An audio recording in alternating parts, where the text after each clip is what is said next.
Hello everyone. Let's continue our discussion on Module 3 Data Communication Part 11.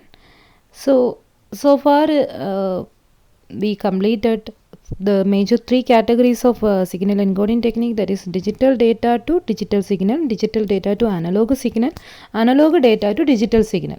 Now we move on to the last category in the signal encoding technique and also the last topic of Module 3, that is how we can convert an analog data to analog signal. Okay, the fourth combination.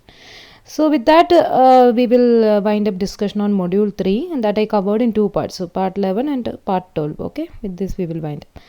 So let's move on to the technique, that is the encoding technique, that is signal analog data and analog signal, how we can do the conversion.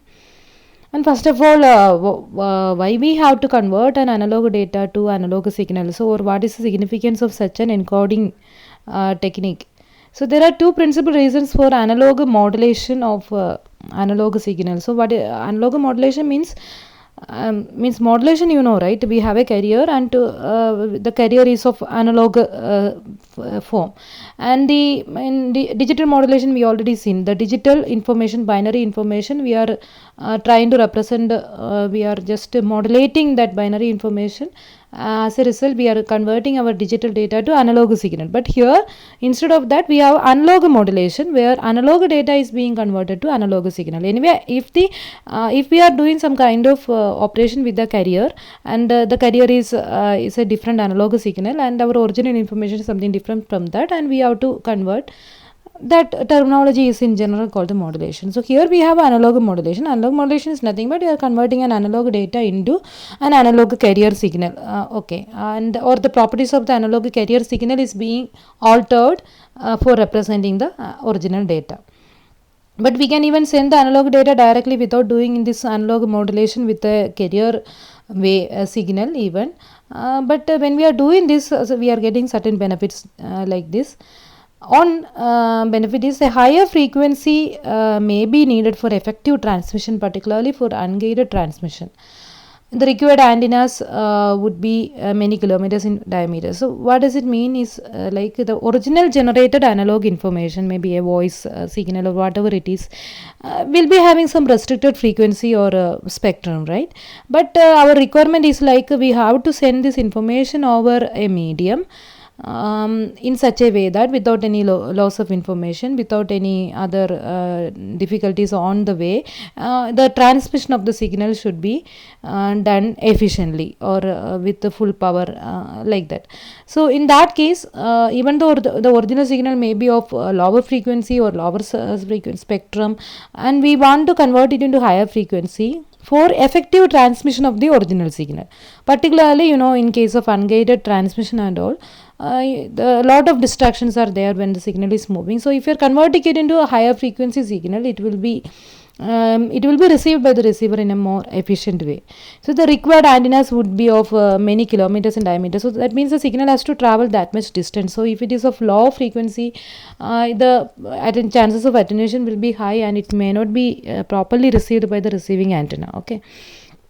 Now, one thing, if you are doing without any analog modulation, if you are sending the signal directly, that is something called a baseband transmission.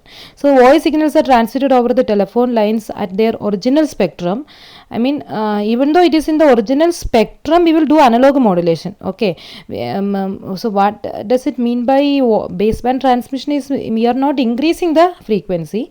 What is the original frequency or original spectrum of the analog data input, and that we will retain. Okay, with that original spectrum, by retaining that original spectrum, we will be trying to send the analog data, and that is normally happening in our typical telephone lines and all when we are talking.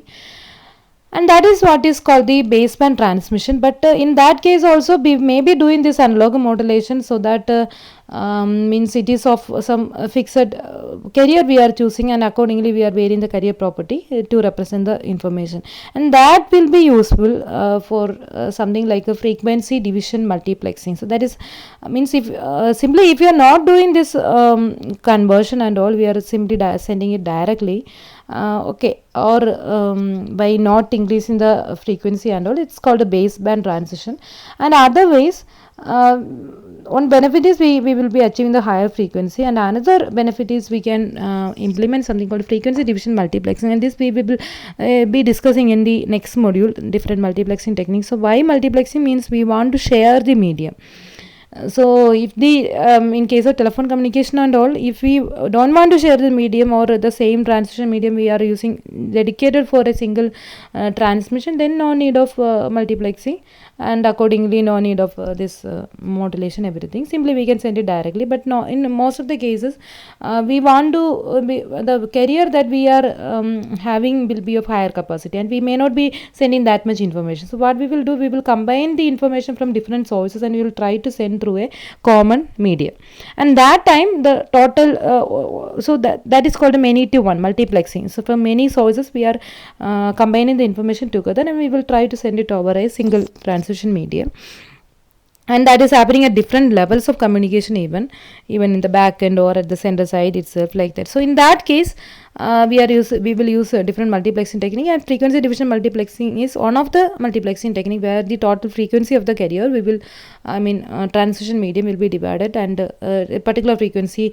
spectrum will be allotted for a particular source, and that time if the source is sending information with a different spectrum, then it will be better if we can convert it into the frequency spectrum that is being allotted for the frequency division multiplexing scheme, by using some kind of analog modulation technique. Okay, and anyway, this how this frequency division multiplexing is working, everything we will see in the next module, module 4. Now here also we are having modulation, particularly analog modulation, and in general we can see definition of the modulation that we already seen. I am repeating here: the process of combining an input to signal, that will be an input to signal, and a carrier. Okay, so that is speciality. We need a carrier signal particularly with the carrier frequency fc to produce an output signal s of t whose bandwidth is centered on fc. So that is what is happening in modulation, and input to signal may be in digital or in analog form. Accordingly we have digital modulation and analog modulation. Digital modulation techniques we already studied, that is amplitude shift keying, frequency shift keying, and phase shift keying.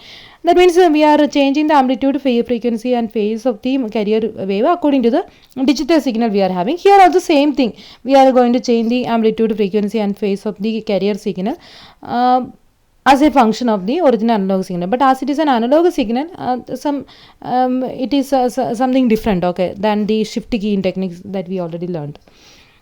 And for digital data, when only analog transition facilities are available, we are forced to do the modulation to convert the digital data to analog form. But in case of analog data, they are able to these two, like higher frequency requirement, and also for techniques like multi-frequency division multiplexing, we are forced to do the analog modulation. Okay, different context, accordingly they have a different application. So the principal techniques for modulation using analog data are just like ASK, FSK and PSK. Here we have amplitude modulation, frequency modulation and phase modulation. So starting with the very first one, that is amplitude modulation. Of course, the amplitude of the carrier will be varying according to the analog input signal. It is the simplest form. Here the carrier signal is modulated, analog modulated, so that its amplitude varies with the changing amplitudes of the modulating signal. You know what is modulating signal and modulated signal? A modulating signal is the one which need modulation, that is the input one.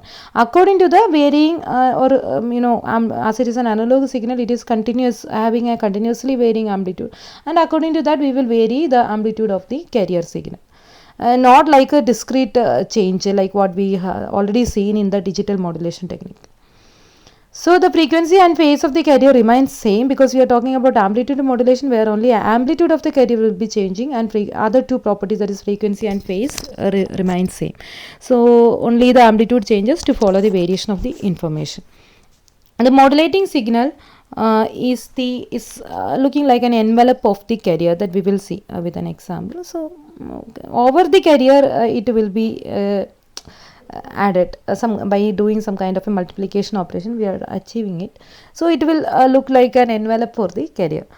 So amplitude modulation is normally implemented by using a simple multiplier, because the amplitude of the carrier signal needs to be changed according to the amplitude of the modulating signal. So to achieve the change in amplitude of the carrier signal as a function of change in amplitude of the original input function, the technique we are using is multiplication. We will simply multiply the carrier signal with the input signal, and we will get a modulated carrier signal, and that will reflect the change in the amplitude of the original input signal. Okay, so it is like this I taken from William Stallings or Forhausen, I think. This I taken from Forhausen textbook. Now this is a modulating signal, that is the original analog signal which is to be modulated, and we generated a carrier signal, say by using an oscillator.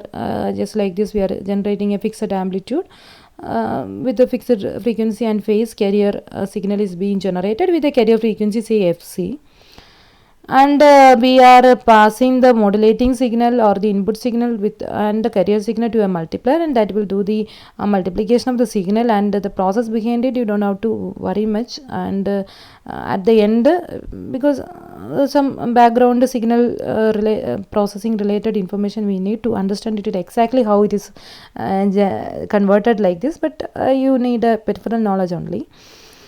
So you can see something like this. So this is the result. Okay, and how the result is looking, see, its frequency, phase, everything is just like the original signal only, but the amplitude is being varied according to the signal, just like this. So you can see the original signal after doing multiplication, its amplitude is being changed in the both positive and negative direction, so that the original signal you can retrieve from this upper envelope, right? It's looking like an envelope covering. Also you can retrieve the original signal from the lower envelope, so it is giving some double effect. Okay, so it's in general called a double sideband signal. The original information is being embedded in the carrier signal at a two means upper sideband and lower sideband. If you are liking something like the central to the carrier frequency, and those part of the signal that is less than the carrier frequency is said to be one sideband, and greater than the carrier frequency said to be the other sideband. As a result, if the spectrum width of the spectrum or the bandwidth of the original signal is B, the resulting signal will be having a bandwidth that is 2 times of B, because it is having an effect of 2 times of the original signal, right? But if you want only if you want to reduce the bandwidth requirement of this resultant signal, what you can do is you can eliminate one half, like one sideband, lower or the upper sideband, and you can send exclusively a half sideband. Okay, and that is called a single sideband transmission, and that will actually achieve bandwidth efficiency.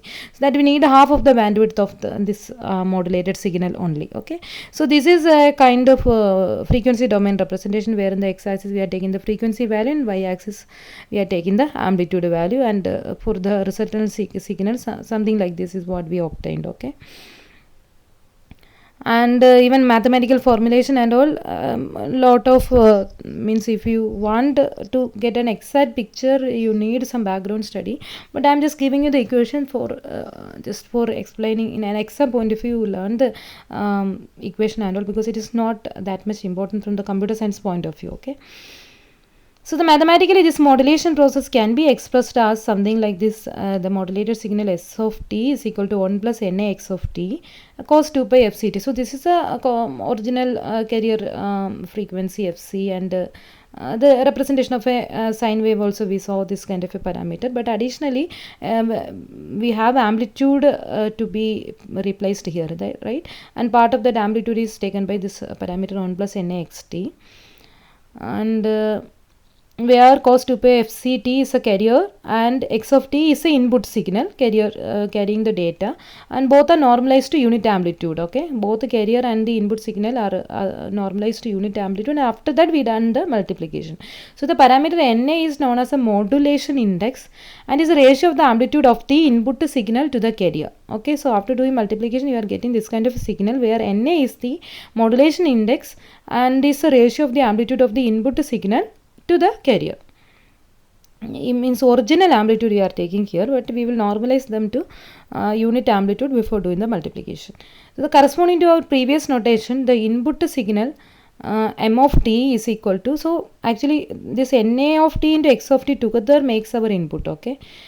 So by having a modulation index as a parameter, the envelope of the resulting signal is now this part, like original signal say some a amplitude that we normalize to 1, but after doing multiplication we are getting the original signal of amplitude like 1 plus na x of t. It's not amplitude, like that envelope signal is actually this part. And this is again some observation again, and that details even in the textbook also they are mentioning like this only without giving much detail on it. To get a full idea, you have to learn that signal processing everything. Okay, so for the time being, just note down as some points, that's all. If na is less than 1, you can see that the envelope is an exact reproduction of the original signal.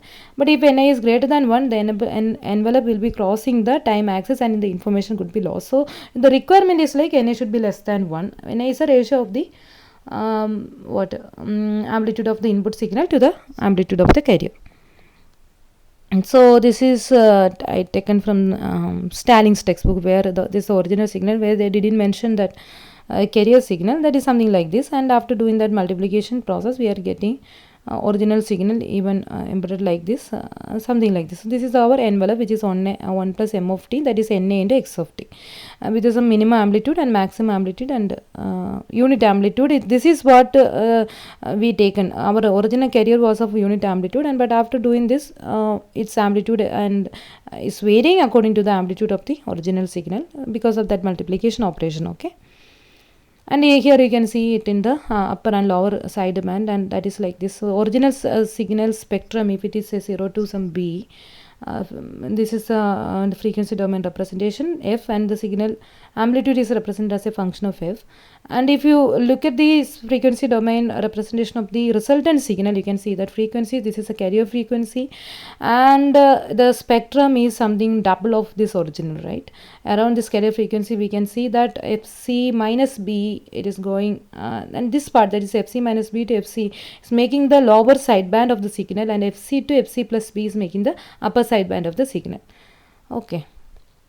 And this modulated signal having the lower and upper sideband, that is a normal output of this amplitude modulation after doing that multiplication operation, is what we call as a double sideband transmitted carrier, okay. So it is an alternative name for the amplitude modulation technique also, that is double sideband modulation technique, or double sideband transmitted carrier.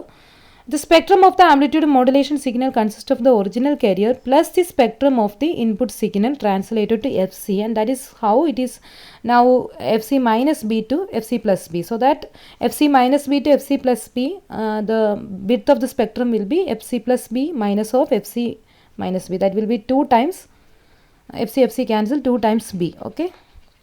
And the portion of the spectrum that is above this means the frequency that is greater than, you take the magnitude of the frequency greater than the carrier frequency is known to be the upper sideband, and those less than this is known to be the lower sideband, that we saw in that previous slide in that frequency domain representation, okay. Now both the upper and lower sidebands are found to be the replicas of the original spectrum m of f, with the lower sideband being frequency just reversed as that of the upper sideband.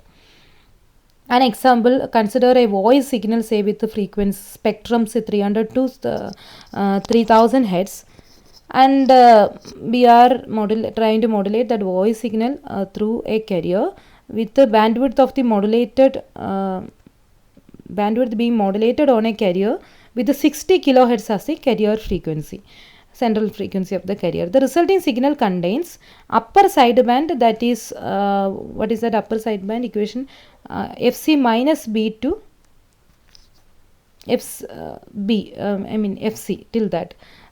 So it is just like this, from this 60 kilohertz, this 300 to 3000 hertz, you have to add this value to get the upper sideband, and this range you have to subtract to get the lower sideband.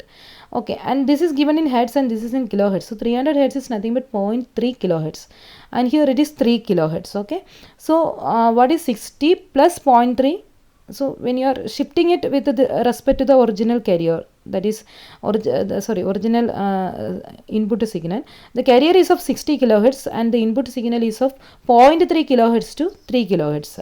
So after doing that multiplication, we will be getting the upper sideband in the range, the 60 plus 0.3, that is 60.3 to 60 plus 3, 63 kilohertz, and the lower sideband you have to subtract, that is 60 minus 0.3, that is 59.7, and towards back 60 minus 3, that is 57. So 57 to 59.7 kilohertz as a lower sideband. Okay, so just an example for the concept.